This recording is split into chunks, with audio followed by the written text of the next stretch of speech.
Things change as you get older, like it or not, in the fitness world. So when I was 38, I started looking around because I was getting close to my 40th birthday. And I started thinking that there's got to be something special that has to happen. 40 is such a big round number. We make such a big deal about it for birthdays.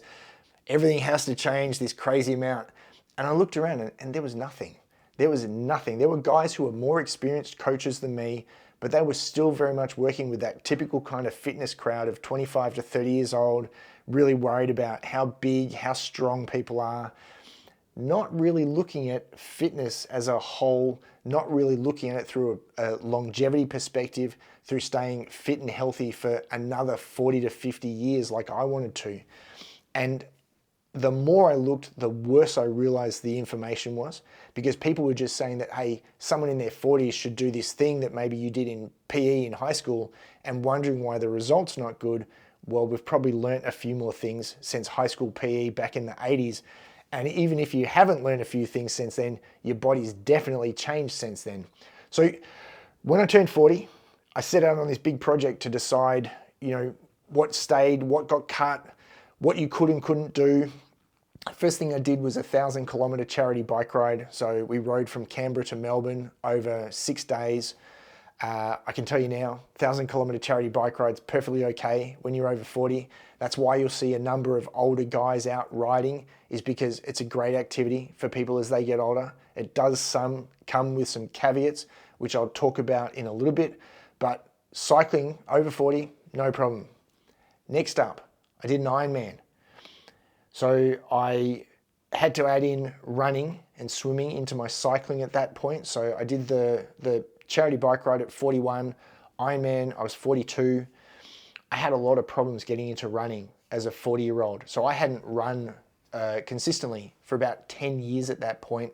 I'd spent a lot of time lifting weights, I'd done a lot of martial arts, I'd been active, but running is a very different animal to a lot of other fitness activities. And I had non-stop problems for about 9 months leading up to Ironman. And finally, about 3 or 4 months before the Ironman, I started getting on top of all the problems. This actually led me to write a book on running called Run Strong, which you can find on my website.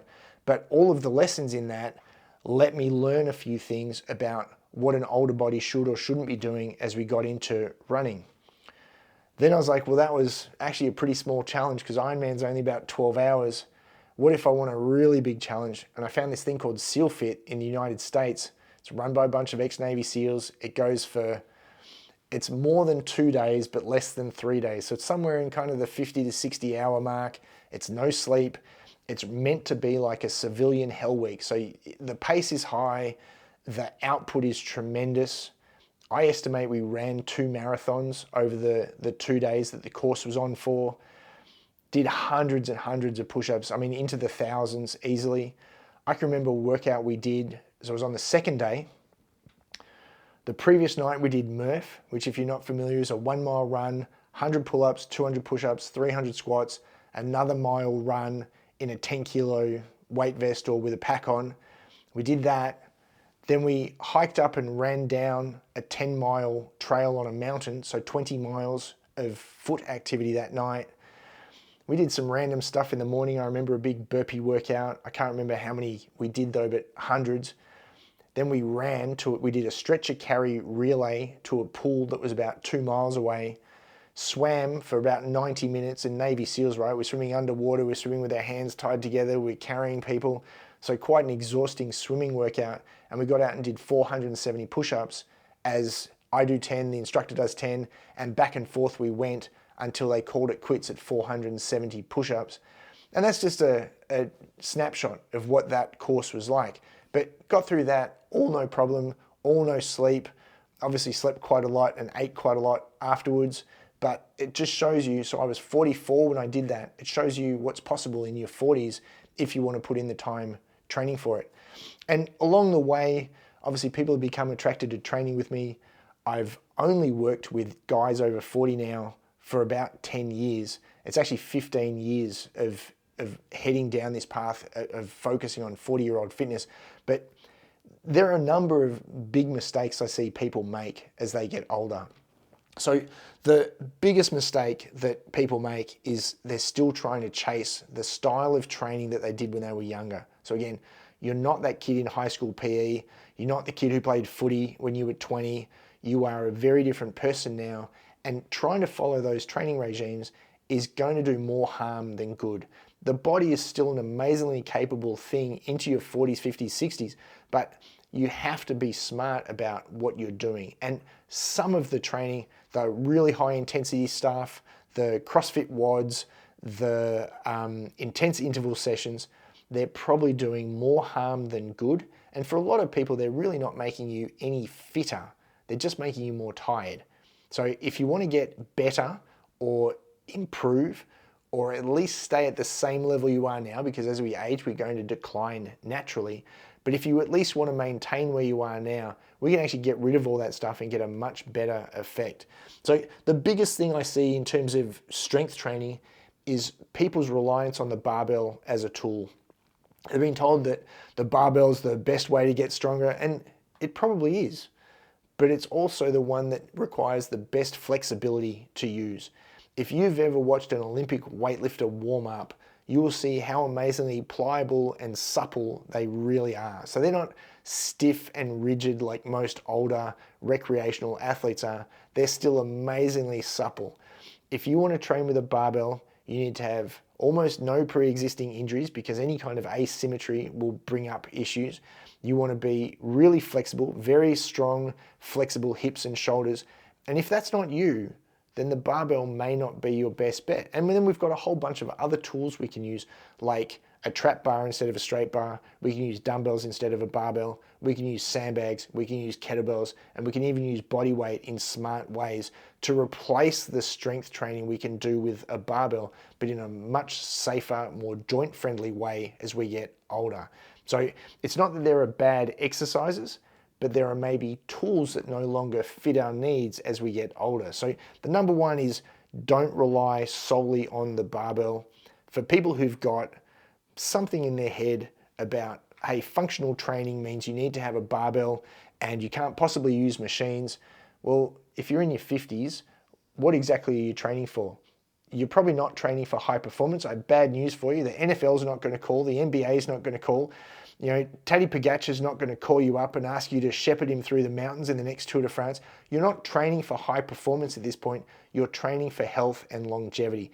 And that means we can use machines as much or as little as we want, but you don't need to avoid the machines out of some fear of their being not functional, okay? So the barbell doesn't have to be the only tool we use for strength training.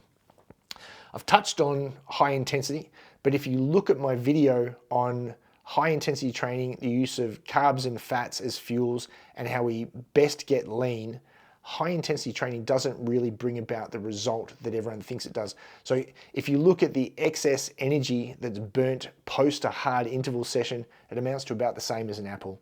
So all that pain and suffering for what amounts to only an extra apple's worth of energy burnt after a workout, it's not really got the benefit that it needs to, and it comes at quite a high price in terms of possible injury risk. So you can train at a much lower intensity, actually burn more fat, have less risk of injury, and get leaner. Why would you bother going to the HIIT class? We just don't need to train like that. When I work with people, one of the big things I work on is becoming a professional. And I actually put it to them like that, is that you need to start thinking like a professional. If you want to be healthy and fit as you get older, youth isn't going to save you anymore.